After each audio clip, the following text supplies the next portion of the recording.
यहाँ पर बैठे हुए तमाम आपके अतिथियों को मेरा प्रणाम।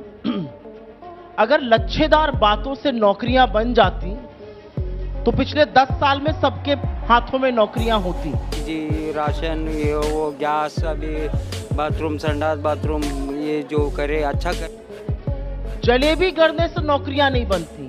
नौकरी बनाने के लिए आपको अर्थव्यवस्था, आर्थिक संकट, कहां पर नौकरी बन सकती है, कैसे बन सकती है, वो समझना पड़ेगा।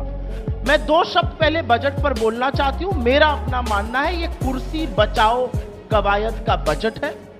इसमें तमाम और राज्यों की अनदेखी करी गई है। मैं खुश हूं कि बिहार और आंध्र को ज्यादा दिया गया। बैसाखियां बवाल मचा रही थी, उनको देना जरूरी था। मैं खुश हूं। वो ट्रेलर है। मैं चाहती हूं कि जिन 20 पुलों ने जल समाधि ले ली बिहार में, अब और पुल ना लें, अब पुल और सड़कें बन जाए। मैं चाहती हूं बिहार का, आंध्र का विकास हो। लेकिन मैं उसी तल्लीनता से उत्तराखंड, हिमाचल, राजस्थान, मध्य प्रदेश, छत्तीसगढ़, उत्तर प्रदेश के लिए भी बहुत सारे इंसेंटिव्स चाह रही थी जो मुझे नहीं दिखे, जो कल से खंगाल रही हूं, नहीं दिख रहे।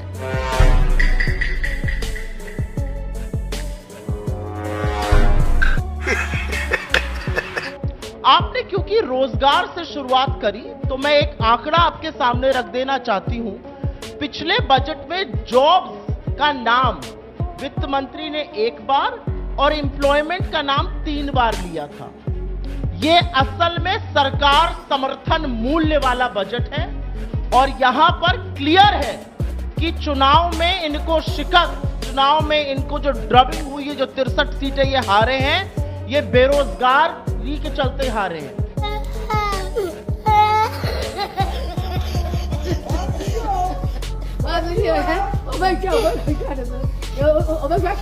और इसीलिए इस बार वित्त मंत्री ने 32 बार एम्प्लॉयमेंट और 8 बार जॉब्स, कुल 40 बार, पिछली बार 4 बार बोला था।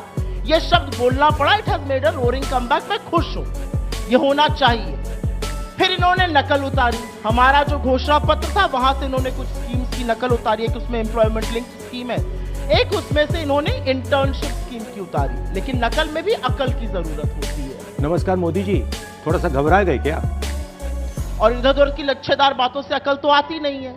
इन्होंने जो स्कीम आई उसमें इन्होंने कहा 500 टॉप कंपनी में 1 करोड़ इंटर्न देंगे 5 साल में। तो एक कंपनी में 20,000 इंटर्न, मतलब 4,000 इंटर्न कोई कंपनी ले सकती है पर साल। यह सवाल है मेरा आपसे। आपके यहां भी बहुत इंटर्न्स आते हैं, मैंने मीडिया में काम किया, मुझे पता है। 4,000 इंटर्न्स टॉप 500 कंपनीज में हर साल। कहां से आएंगे वो इंटर्न्स, आप मुझे बताइए, कैसे अब्सॉर्ब होंगे? ये रोजगार के मोर्चे पर एक मिनट। और मैं छोटी सी बात ये कहना चाहती हूं, आप नकल कर रहे थे, पूरी नकल करते। आप हर कंपनी को, पब्लिक, प्राइवेट, हर कंपनी को इसके लिए खोल देते और फिर आप कहते कि हम इंटर्नशिप देंगे क्योंकि हाँ, स्किल का डिफरेंशियल है। मैं एक बात और यहां पे कहना चाहती हूं, और यह सरकार के कर्मों में भी दिखता है। यह देश कृषि बाहुल्य देश है। इन्होंने कृषि का बजट काटा, इन्होंने शिक्षा का बजट काटा, इन्होंने स्वास्थ्य का बजट काटा, इन्होंने रक्षा का बजट काटा। तो इन्होंने पैसा दिया कहां है? ये सब दोगलापन है। मैं तेरा दोगलापन उतारता हूं। अब इतनी जरूरत अगर बैसाखियों की थी तो आप स्वास्थ्य, शिक्षा, कृषि और रक्षा का बजट मत काटिए। अब आपको मैं असलियत कुछ, क्योंकि बजट ज्यादा समझती हूं, 20 साल बजट कवर किया है और 20 साल इनके भी वित्त मंत्रियों को और कांग्रेस के वित्त मंत्रियों को भी रगड़ के कवर किया है।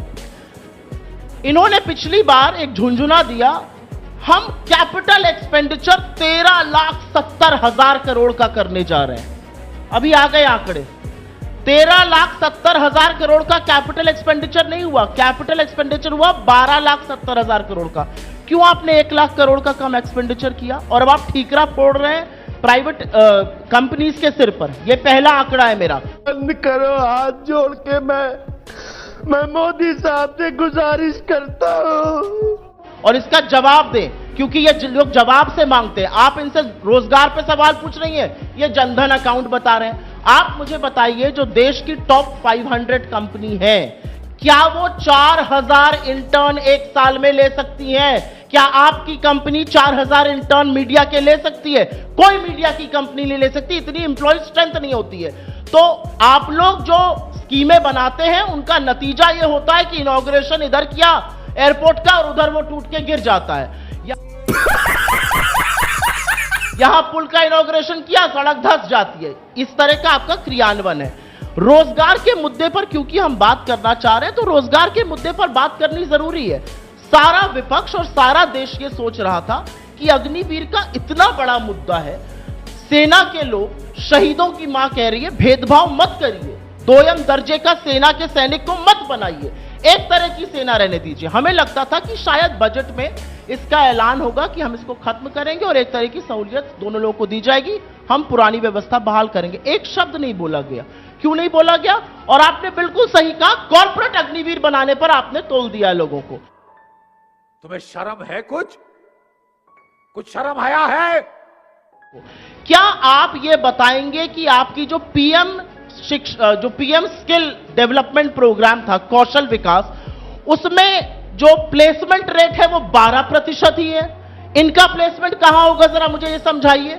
उसका क्या हुआ जो आपने वहां पर करोड़ों लोग ट्रेन किए थे, उन करोड़ों लोगों पे पैसा खर्चा हुआ, 60 हजार करोड़ रुपए उसका बजट था, उसका क्या हुआ? वहां पे 12% लोग हो रहे। और अब मैं आपसे, क्योंकि मुद्दे की बात करनी जरूरी है, मुद्दे की बात करना चाहती हूं ना।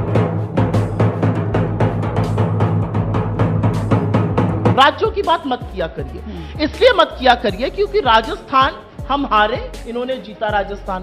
राजस्थान में हमारी सरकार 500 रुपए में सिलेंडर दे रही थी, इनको भी नाक रगड़ के वो देना पड़ा। आपकी तो 16-17 जगह सरकार है ना, क्यों नहीं दे रहे हर जगह 500 में सिलेंडर? आपने तो रूस से सस्ता तेल खरीदा और खूब उसका झुंझुना बजवाया। $10.5 बिलियन, 900 अरब रुपए हिंदुस्तान की 5 कंपनियों ने बचत करी। लेकिन क्या हम में से किसी का पेट्रोल और डीजल का बिल खत्म हुआ, कम हुआ? रूसी सस्ता तेल आया, कहां गया वो तेल? आज सवाल इस बात का है, भटाभट।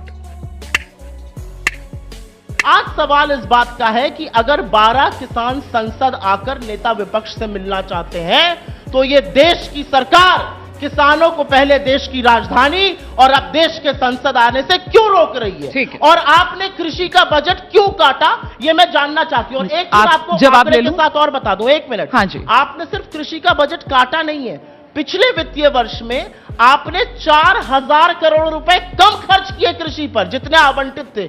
क्यों? आपने डिफेंस में कम खर्चा किया, आपने शिक्षा में कम खर्चा किया, आपने स्वास्थ्य में कम खर्चा किया, आपने यहां तक अर्बन। तो उम्मीद भी रखना छोड़ दिया है इस सरकार से।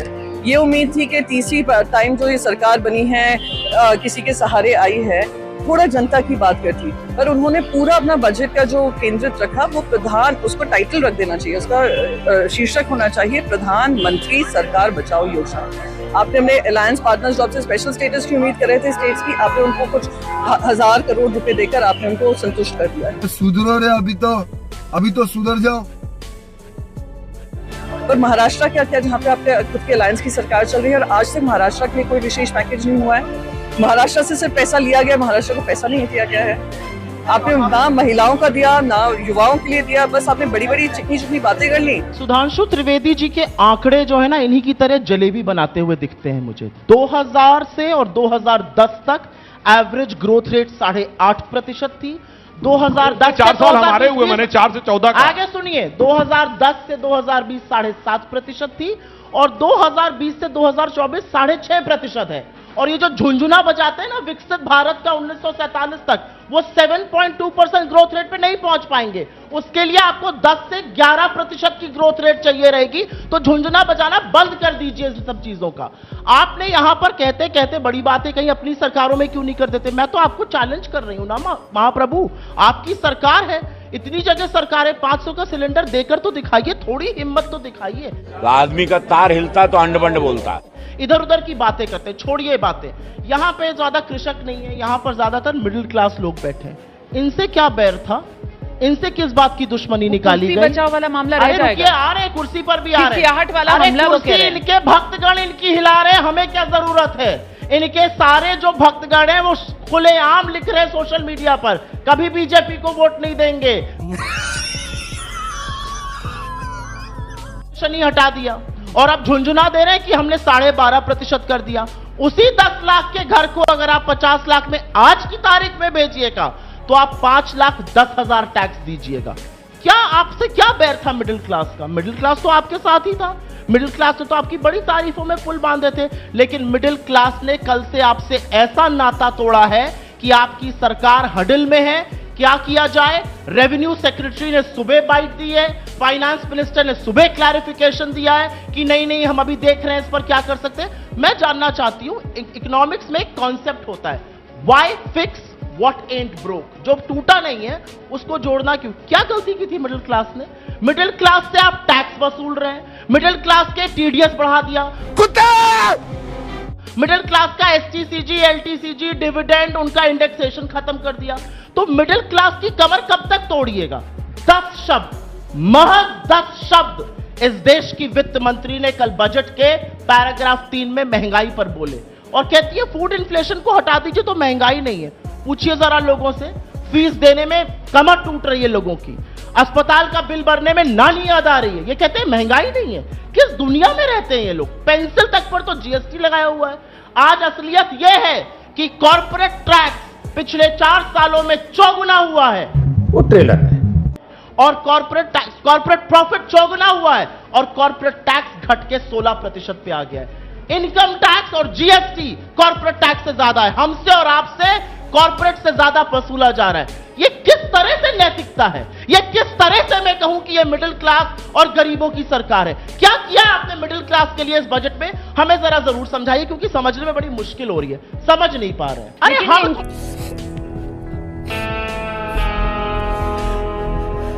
थोड़ी के लोग कह रहे भजनलाल शर्मा इनके सीएम है राजस्थान के। हाँ। कल उन्होंने एक ट्वीट कर दिया कि बिहार को ये मिला, हमें क्या मिला, फिर उनको ट्वीट डिलीट करना पड़ गया। तो हम थोड़ी खिसिया रहे हैं, खिसिया इनके अपने मुख्यमंत्री रहे। छत्तीसगढ़ वाले जी ने आज बयान दिया कि बहुत कुछ नहीं मिला हमें बजट में, उनकी बात करें ना, अपने मंत्रियों की, अपने मुख्यमंत्रियों की बात करें। भजनलाल शर्मा मिडिल क्लास की बात करें। Come closer. What is the sound of one hand clapping? I don't know. What is the sound of one? पहले तो युवाओं ने ही आपके झूठ का कच्चा चिट्ठा खोल दिया, ये कहकर कि कुछ युवा तो बेचारे सर पीट रहे थे जब आप बोल रहे थे आटा महंगा, डाटा महंगा। हाँ। कुछ सस्ता नहीं है सरकार में, आटा और डाटा दोनों महंगा है।